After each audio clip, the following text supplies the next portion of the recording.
Hey everyone, this is Mike and welcome to my walkthrough for the Diamond Weapon Extreme or the Cloud Deck Extreme. Now very quickly a disclaimer before we get into it. I don't have a single pull that actually ever made it to Enrage, so you're only going to be seeing as far as we've been able to see the mechanics of this fight. I do however know all of the other mechanics that are happening. I did some research before I made the video so that I can still talk to you about what all of these mechanics are going to be. There are only going to be repeat mechanics that you're not going to be seeing, but I'll at least still talk about in which sequence these mechanics happen.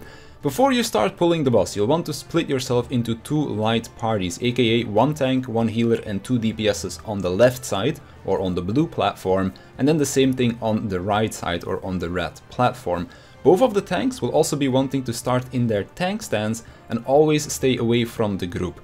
Periodically, the first and second person in aggro will be hit with a little Cleave auto attack, so you want to have both of your tanks as first and second in aggro, and then also stand away from the group so that they don't cleave the rest of the group. Sometimes tanks will be on the same side of the map, so also try to stay away from each other. I don't know the exact timings of when these tank cleaves will be happening, but if you just make sure you're always positioned like that, you won't really have to worry about all of that too much, because you'll just take care of that automatically. So first things first, we're going to be starting with a raid-wide AoE, so if you want you can use pre-shields for this at around 10 to 5 seconds before the pull starts, and they'll last long enough for the raid-wide AoE. And for that we are going to be splitting into our two groups. Diamond Rain is our raid-wide AoE, it happens right here. Now this will deal damage to your party depending on how many players are present on your platform.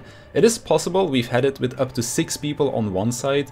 Definitely don't recommend it, because when you take it with 6 people you will 100% need a fair amount of mitigation for it, but I believe 5 players without mitigation is still possible, but of course try to make it 4 and 4. Adamant Purge, this is gonna be one of two things. So he's gonna be cleaving either the blue or the right platform with the ruby weapon claw, and then he's also gonna add a second weapon on top, which will either be Emerald Weapon, as it is right here, accessing Emerald Weapon data, or there's gonna be Sapphire Weapon. If it is Sapphire Weapon, the model of the boss will also change, by the way, but if it is Sapphire Weapon, the boss model will change into a cannon. You'll see that in just a second as well, and that will be a stack. If it is Emerald Weapon, the pauldrons or the shoulder pads will change, and that will be a spread mechanic. So over here it is Emerald Weapon. If you miss the text box, no worries, because as you can see the pauldrons will become quite big. Then the side that is getting cleaved will move over, and then everybody spreads out for the spread mechanic of the Emerald Weapon. Also important to note, every time that you take the teleporter you get a debuff that lasts for 20 seconds that makes you unable to take the teleporter again. Not important for this mechanic, but it will be important for later mechanics. So as soon as possible, all of the people from the red side go back, or of course blue side if blue side had to move. And then we get Photon Burst. These are two tank busters that have a proximity marker. Doesn't actually hurt that much for the rest of the party, but it will do a fair amount of damage to your tanks. So it does require a tank cooldown. After this, we are going to get another Adamant Purge. This time around it's only going to be the ruby weapon, so only a cleave. And you can see what it looks like. It's these little fingers over here on my side. So this means that my side has to move. Now after this we're gonna get a raid wide, but the people that just moved still have their debuff, meaning that the players that were originally on the red side now have to move to blue side. Because we just do not have the debuff gone yet, so we can't move.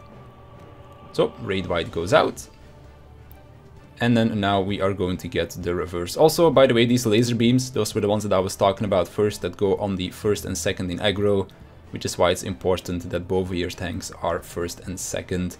But of course, just start with your tank stance, and that's pretty much it. So next Adamant Purge, this time it is the Sapphire Weapon, and as you can see there is a cannon sticking out from its belly. So you dodge the cleave, jump from one platform to the other, stack together, and that resolves this one.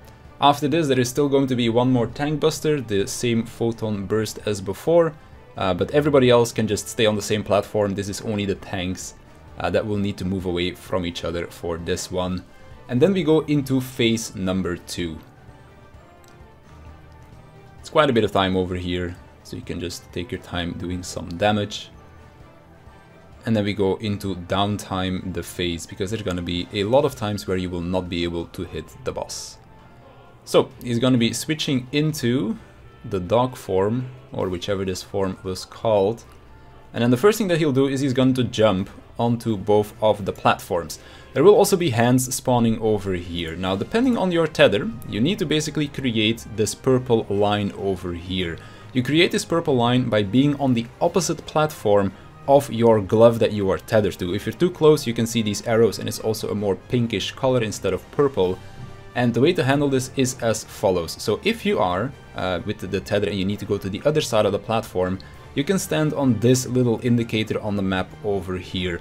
On the bottom side of the map, it also has these kind of indicators. There's a little bit more clutter on the map itself, but it doesn't matter, you can still see this corner. That is where you will want to be standing if you want to get jumped to the other platform. If you want to stay on the platform, you just stand directly south of this blue indicator. These blue indicators can be either on the north side or on the south side, so do pay attention to where they spawn. So we get jumped over to the other side. This will resolve the hand mechanics, and then one side will also be destroyed. He's looking at it, there's also a big AoE indicator on it, and those players will now want to be taking the teleporter away. That is why we can't take the teleporter to resolve the hands, and we'll need to get knocked back, because if you take the teleporter for the hands and you're on the wrong side, then you are just going to die. Then second phase is going to start with a double raid-wide AoE called Outrage. This one will just cast twice, so just put up some mitigation. Reprisal will also last for both of the outrages, which is quite nice if you're able to time that correctly. And then we go into the first dash mechanic. The way you handle this is fairly simple. You just look to where his butt is facing, and then you just go behind the boss directly left or right, depending on where he is facing. You'll also see a bunch of orbs on the arena, and these will become really important for when we see this again, when extra mechanics are added on top. So as you can see, we want to stand directly next to one of the orbs, in this case the one that is directly behind the boss. Then the boss is going to dash across a bunch, and then he's going to hang in the middle and look to either the left or the right. Now in this case, our right orb is on the other side of the map from us, so the left orb will be on our side of the map, meaning because he's looking at our left orb, we need to move across, because he's going to jump to it and then dash across the arena. If it would have looked to the right orb, then we would have already been in the safe spot. Then he comes back, does another raid-wide AoE Outrage, and then he's going to follow it up with a Tank Buster. The Tank Buster itself is a relatively large AoE on the tank, so make sure that you don't stand next to each other, because this will also apply physical vulnerability down, and it does require a tank swap. So if both of your tanks are hit by it, that won't be all that amazing. So for the next mechanic, he's going to jump away, and I'm going to rewind real quick so you can see it. Because there are either going to be one orb or two orbs, and depending on which one it is important. So I can see over there, that's the one orb. I look to the other side, there is no orb. If there is only one orb, you run towards the boss, because he's just going to be jumping to the other side of the arena, like so. This is about halfway across the arena that the AoE itself will hit. After this, there is another orb in the middle, over here, which you can barely see the line indicator of. He's gonna now jump to that and do a knockback. This one is called Vertical Cleave. So get close, make sure you don't get knocked off. Also try to be knocked somewhat diagonally, because if you get knocked completely south or directly to the left or to the right, then you will get knocked off the arena, almost like what happened to me. Again, this also does raid-wide damage, by the way, but everybody should be full HP. The boss isn't targetable anyways, so you can just put up a shield during the downtime. Another Outrage, and then we go into dashes part 2, this time around with articulated bits. These will be gloves that spawn on one side of the arena, and they will do a laser beam across the side where they are. Now normally our safe spot would be here on the right, because it's behind the boss's back. But because the gloves are here, this side is not safe anymore. Of course, if the gloves are on the left, that would have been our safe spot, but the gloves are in the way of our safe spot. So what we do is, we go to the opposite side of our normal safe spot, and we move back one orb. So normally our safe spot is where the group is right now, but because this is of course the front of the boss, not the back, we are going to be moving one orb further towards the back, which is this one over here, and this is now our safe spot. Then again, we look to where the boss is facing. He is facing to the left orb. The left orb is on the front side of the arena, so we are already in the safe spot. The gloves have now also repositioned themselves, so also dodge these gloves again. And then the boss dashes across, the gloves go off, and then we go back to the middle. Another raid-wide AoE, followed up by another tank swap tank buster. Again, make sure that you do not hit other people with these tank busters, because they do hurt. And again, if your co-tank is hit by it, then they will just die to the auto attacks afterwards. Then we are going to go into another jump mechanic. This one is going to be the reverse of before, so because we had one orb on the first one, we are now going to get double orb. And this one is also going to be with the gloves again. So in this case, we need to dodge it on the left side of the arena, because the gloves are on the right side. And now we need to move away from the boss, because he's going to be dashing through the middle. This will also do a line AoE through the middle, so you can't stand in the middle of the map. So you dodge the gloves, you dodge the initial dash, and then he jumps to the other side of the arena. The gloves reposition, and now we are again gonna get a vertical cleave, where he will knock people away. So you need to be away from the gloves, and then get knocked back to the safe side. Or you can use arm's length. Arm's length works on this as well, or surecast, whichever you want to use. Another raid-wide AoE, and that will be the end of the second phase.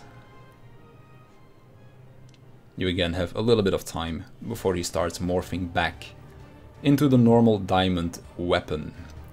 Then phase 3 is going to be starting off with Limit Cut, as people like to call it. It's called Flood of Lasers, I believe, something like that. The way that we handle this is we're gonna have our color-coded positionings, basically. Again, tanks, make sure that you're 1 and 2 in aggro, because there are tank cleaves again. And as you can see, Flood Ray will be giving players numbers from 1 to 8. The way we handle this is we have all of our blue numbers, or our odd numbers, on the blue side. We have all of our red numbers, or the even numbers, on the red side of the arena. Fairly easy, just keep it color-coded. We have 1, 2, 3, 4 in the back, and then 5, 6, 7, 8 will be taking their positions. So everybody adjusts. There is a lot of time to position for this mechanic. So you can just take your time, heal up if need be, because you can't really do a lot of healing once this mechanic starts. So 1, 2, 3, 4, and then of course 5, 6, 7, 8. Take the places of 1, 2, 3, and 4. Now, once this is resolved, everybody should move back to their initial positions. So back to your blue and red groups, because these numbers are random on which party members they go. So you could have 2 tanks and 2 DPS on one side, and then all of the healers on the other, for example. So you do want to spread out, because it's kind of annoying to heal the other side of the map, which is why you want to get back to your light parties. And that will also be important for the next set of mechanics, which again, this is the tank buster thing. But for the next set of mechanics, you want to get rid of your debuff, so that you can move across the map again. And if you wait too long, then that would not be possible.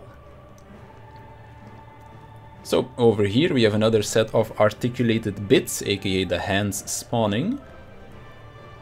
And this is again gonna be with Adamant Purge. So he's gonna be cleaving one side of the arena. In this case it is going to be the opposite side, and he's doing Emerald Weapon, so it's gonna be spread. Now before you move over, wait for these gloves to explode or do their laser beam, just right now. And then after the laser beam goes off, everybody can move over to the safe side. So everybody moves over, and then we spread because it was Emerald Weapon. There is a lot of time to do this. Also, whilst this is happening, the gloves repositioned again. So you want to make sure you dodge the gloves as they go out at the same time as the Emerald Weapon spread AoE. Right after that is done, the group that did not dodge the cleave now moves to the other side, because there is another diamond rain, and the players that just dodged the cleave still have their debuff, so they cannot move to the other side of the arena just yet. Again, some more tank cleaves, so just make sure that you're not standing next to your tank. Another set of articulated bits, this time around with the chasing AoE. So how you handle this is you go to the side where your gloves just spawned. Diamond Shrapnel will place those giant chasing AoEs. You jump to the other side of the arena, and then that basically takes care of that mechanic. And we're gonna be killing the boss here, but I will have a POV where you can see the whole mechanic. So we're switching POV to my samurai. This was for my first clear. So we go to the same side as the hands, we place our AoEs, we move across to the other side of the arena. Adamant Sphere will be spawning a bunch of towers. So what you want to do is, it depends, like where these gloves spawn could also be where your towers are. So you want to dodge the gloves first, then take the towers. Of course, in this case the towers were fairly safe, except this one. This tower is going to be in the same spot as the laser beam. So you want to dodge the gloves, and then you want to take the towers, or of course you're going to eat some extra damage. And then we have another tank buster, Photon Burst, so tanks move away from the group. And then now we've seen all of the mechanics, so from here on out it's just going to be repeat mechanics, but of course I'll let it play out a little bit more, and then I'll again talk about the rest of the fight rotation as well. So here we're gonna go into another articulated bits. These are the gloves again. And then we have another Adamant Purge. So he's going to be doing one of two things, which is again going to be the claw and then either stack or spread. In this case it is stack. So everybody moves over. Make sure you dodge the bits, then stack together. After the stack resolves, the players from the side that did not dodge now move to the other side of the arena, but of course again we're killing the boss here. And then we get another raid-wide AoE. I'm gonna pull up my little cheat sheet real quick. After raid-wide AoE we have another Flood Ray, limit cut, so again handle it the same as before. Blue numbers on the blue side, red numbers on the red side. 1, 2, 3, 4 take the first ones, 5, 6, 7, 8 take the second ones. Another Photon Burst, that is the tank buster with the proximity AoEs. Another articulated bits, again the hands that spawn together with the Emerald Weapon or with the Sapphire Weapon, spread or stack. After that resolves, the group that did not dodge the Cleave moves to the other side for the raid-wide AoE, and then we have another Flood Ray, which will be the Enrage. So that's gonna do it for this video. If you have any more questions about any mechanics over here, feel free to leave them in the comments down below and I'll get back to you as soon as I can. But on that note, I want to thank you for watching, I want to thank my Patreons for their support, and I'll see you in the next one.